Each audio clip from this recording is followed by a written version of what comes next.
Right, so George Osborne, we're back to him. Mr. Austerity himself, former Tory Chancellor of the Exchequer, of course, an inflictor of a great deal of misery upon this country.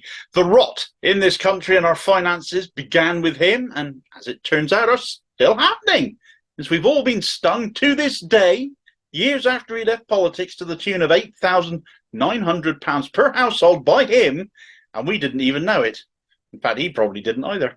So what's the story then, Damo? Well, old Georgie Porgie bleed them all dry, picked their pockets and made them cry. He was rather fond of a financial fudge or two back in the day. It all goes back to the vast amounts of quantitative easing he once had to put into place, the creation of new money, but instead of using it to spend and invest, he just fed it to the banks instead, forking it into the trough, and they were snouts in, couldn't get enough. He had to do this because Mr. Barely passed his O-level maths, George Osborne, cut via his austerity programme too hard, too fast, nearly ended up pulling a Liz Truss budget as a result, omnishambles, as it was called back then. So he printed all this new money and he created sovereign bonds, which is how governments handle debt they themselves create without causing a spike in inflation, for example, because it basically files the debt away for a set period of time. An agreed amount of interest to be paid on it, the government lending to itself, so favourable interest rates you could imagine at the time, and this debt created then basically goes away for however long, 20, 30 years even. It gets added to the national debt total, but isn't something we have to pay back before it's due. Remember when Osborne was saying we had to pay that national debt down? He was adding to it like it was going out of fashion. So Osborne created these bonds anyway to offset his quantitative easing and put them into a Treasury Bond Fund. Think of it as a folder that holds them all, and this one was labelled the Asset Purchase Facility. Well, it's not doing very well. Depending on how other factors, such as how well the country's finances are handled, inflation, interest rates particularly, the value of the bonds, even though we don't need to pay them back yet, still fluctuates. And boy, have they done so. I mean, the point of the fund, it was created in 2009, incidentally, this particular fund, by Labour. So Osborne just took it over. To lock away government debt so interest rates were kept low, inflation low, all things so that having created this new money, it wouldn't hurt the economy immediately. Since then, however, in the last year, we've seen 14 consecutive interest rate rises as the Bank of England, what they've done is hiked what we owe, or in another roundabout way of looking at these things, have devalued the bonds. Either way, it still means they'll cost us more to pay back now. What happened to cause this, of course? Well, it was the Liz Truss budget that triggered it all. Kwasi Kwarteng wasn't sharp enough to pay for Truss's mad tax cuts by creating more bonds himself and kicking the can down the road. He just dumped the debt on the nation in one go, like a great big debt bomb going off in our faces and triggering all the mitigating measures taken since.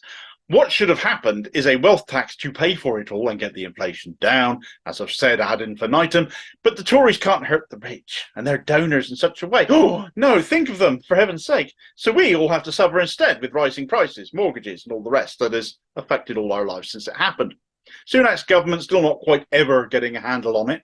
So we have a massive mishandling of the economy now by the Tories, and Osborne is contributing to it by the actions he once took, filing away his financial debt bomb in bonds set to go off at some point in the future instead of right now, though. Whereas Kwarteng's blew up in his face, Osborne's has a timer on it. You know, it might have a timer on it, but with everything I've touched on going on here, it's going to go off on current projections with a much bigger bang as a result. Now, up until the Liz Truss budget, this asset purchase facility wasn't a problem. In fact, in 2020, at the expense of funding public services and all the other things the Tories have cut, it was actually worth £73.6 billion. It had actually become a government asset, such was the value of what it contained. Think of it in another way. That's money the government at the time could have been spending against the value of said bonds. Though given what has happened since, it's probably a good job they didn't, really. So those 14 interest rate rises, the inflation, Liz the Lettuce's budget, they've taken a toll on these bonds now. Oh boy, have they taken a toll on the bonds now. And instead of being worth £73.6 billion as they were in 2020, Truss and the consequences of her actions since have wiped off more than £250 billion off the value of this folder. And no, I haven't misspoken. £250 billion, £251 billion to be exact. So it's gone from being worth £73.6 billion to us, to the nation, to now being a £177.6 billion liability on the balance sheet. That's £8,900 per household we now all owe. So if you thought Truss and the Tories had made you poor before, they'll still be making you poor in years to come, whoever is in government as things currently stand. Now, it can, of course, change. We don't need to pay this back still yet. But if things don't change, that's quite something hanging over all of our heads. For comparison, given the size of those numbers, for those of you who might remember Black Wednesday under John Major's government in 1992, all the ramifications of that, the pain we felt then, this is 76 times bigger.